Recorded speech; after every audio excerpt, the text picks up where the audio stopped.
The Star Wars hype machine is in overdrive. And if you're into all that stuff, good for you.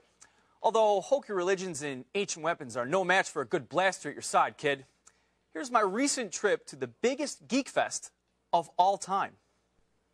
Aren't you a bit short to be a stormtrooper?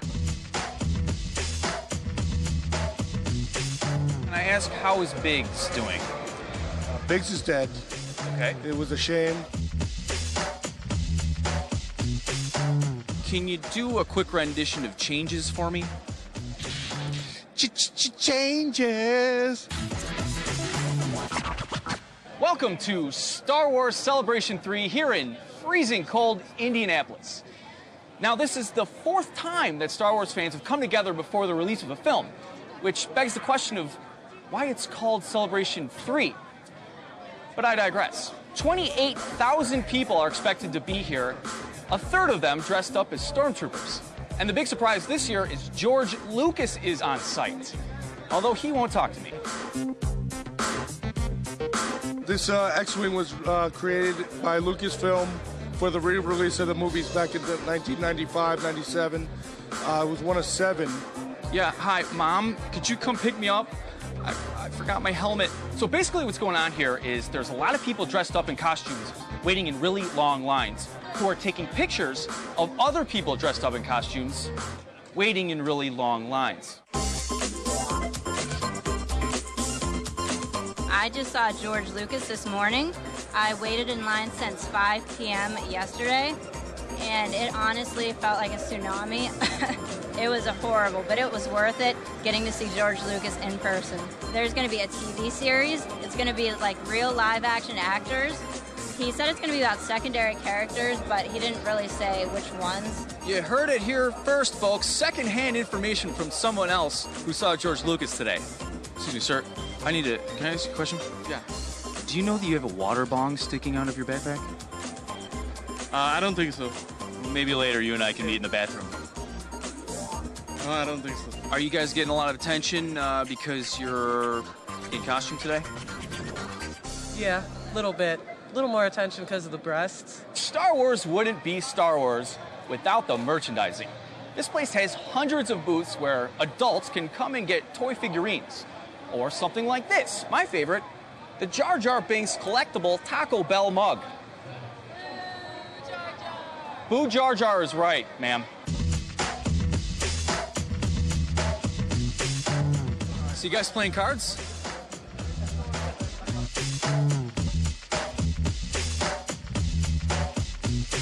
I'm selling right now Star Wars Breakbeats.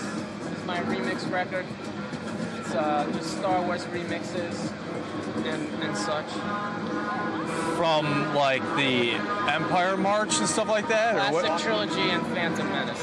What scene in the Star Wars films do the kilts come in?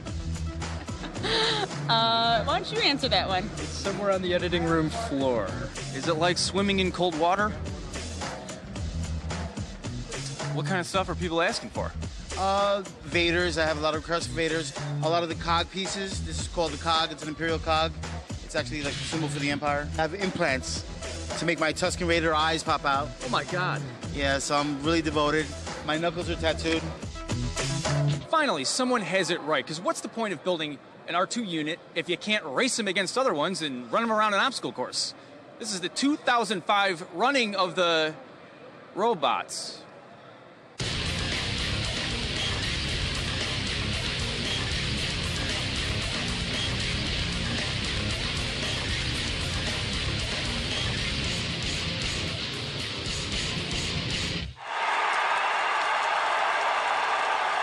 Is it difficult to find like a really small person that wants to spend that much time in the actual robot? I don't know any dwarves. I know a few. Actually, I met the guy who plays. Yeah. He says he's looking for work. Maybe you can give him a call. I love that we put heavy metal music behind the R2 race, which was the equivalent of watching paint dry. Yeah, the other Robots. R2 kind of sputted out at the beginning. But how many You made the races look extreme, though, man. Yeah, I'll give it to you. You don't get to see R2 units race every day. Yes, you don't. You know? Because of the labor laws and all that. What? Well, you got to fit them in the little can and stuff like that. Got you.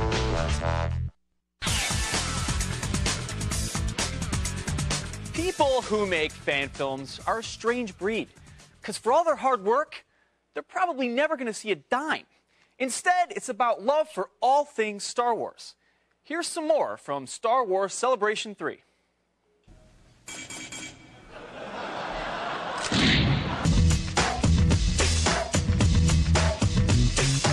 This is not the license you're looking for.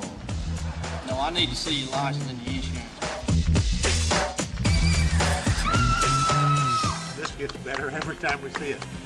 Now, one of the really big events here at Star Wars Celebration 3 are the fan films. There's 140 entries from all over the world, and they have to be kind of like a lighthearted spoof on the whole Star Wars saga. Or else George Lucas will sue them. The winner of the 2005 Spirit of Fandom Award is Mark Rossiano for Boba.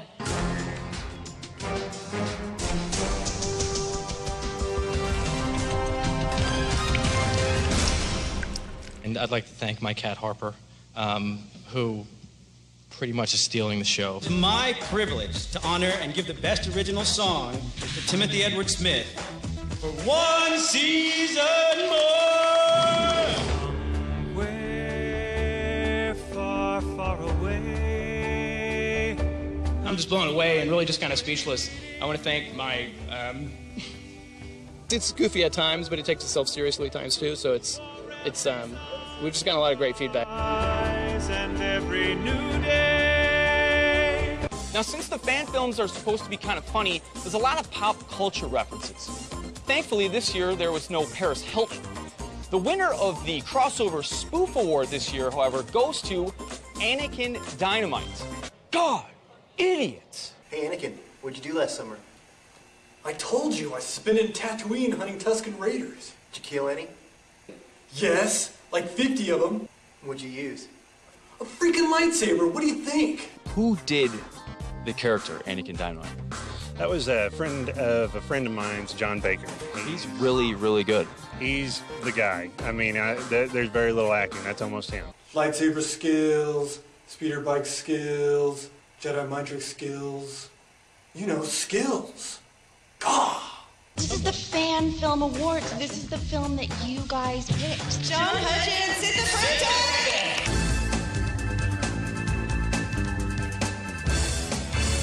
You three are going to put on a talent show.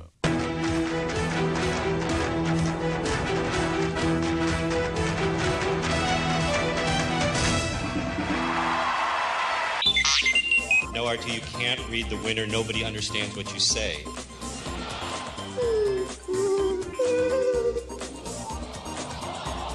Best Comedy Award is Robert Reeves for Cheap Seats.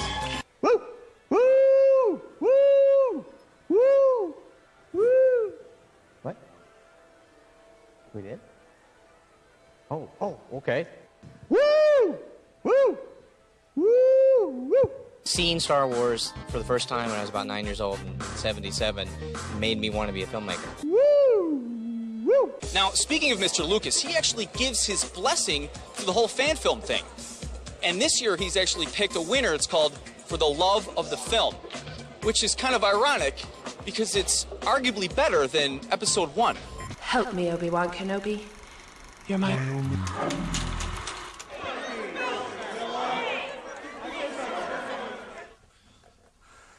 Traveling through hyperspace ain't like dust and crops, boy. Without precise calculations, you could fly right through a star, bounce off a supernova, and that end your trip real quick now, wouldn't it?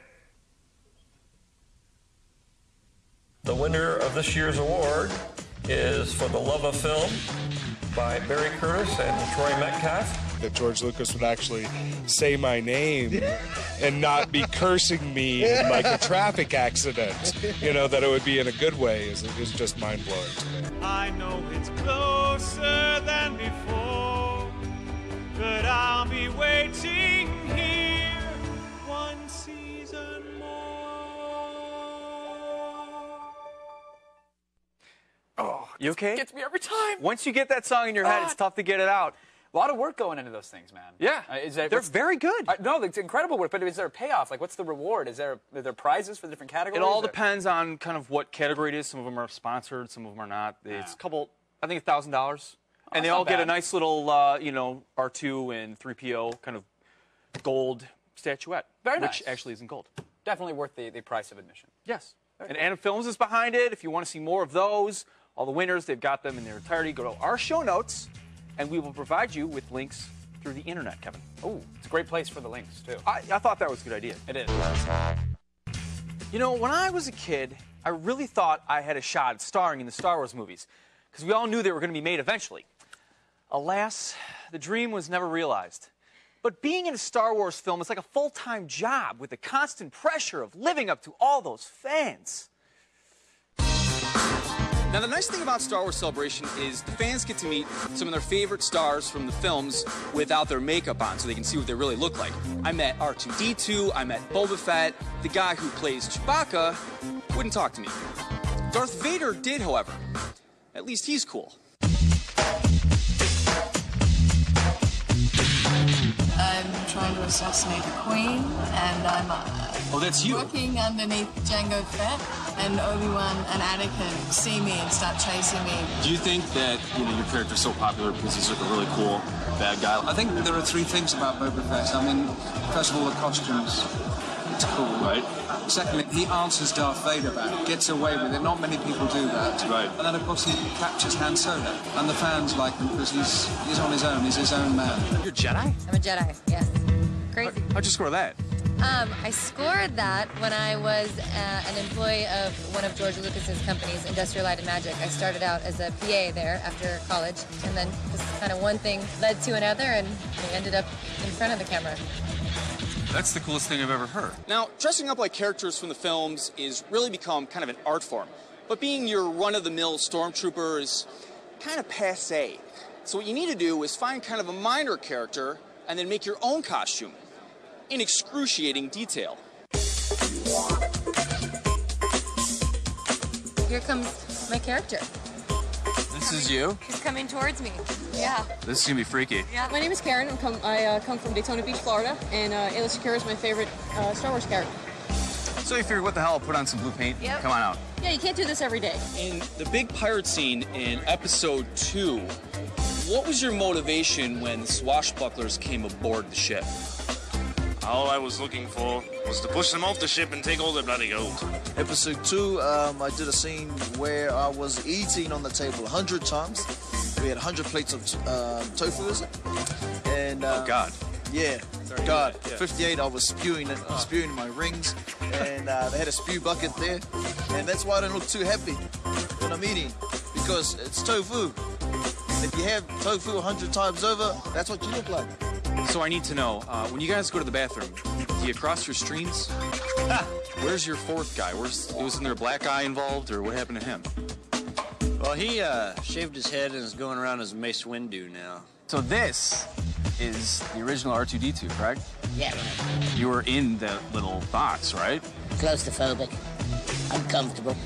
Did you have little controls that you had to maneuver? A little bit of control, but not very much. Just move the head that way and move it that way and shake it a bit. That was about it, really. That's all there is to it, I guess. That's all there is to it. No eyebrows. Do you ever miss the Ewok suit? Yes and no. I'm very fond of the character because he's given me the opportunity to do everything that I do today in acting and being here at Celebration, for example. But then they were very difficult to work in. They were very hot, very uncomfortable. So I'm fond of the character, but I guess I don't miss the suit. So yeah, most of the people that I talked to were very nice, very accommodating people. Seemed very, very polite. Yes. Some people were not, because they're hotshot movie stars who dressed up in costumes and had masks on. And But we wouldn't name names or which characters were complete tools, would we? We wouldn't name names. We would say the characters that they play. And in this case, the guy who played Chewbacca was a little off-putting, Kevin. Tool bag. So be careful when you run into him. Yeah, he's also like 7 feet tall. Oh, so I probably shouldn't say that too many times Yeah. in case I run into him at a convention. He's not in the building. Okay. As far as I know. Good to know.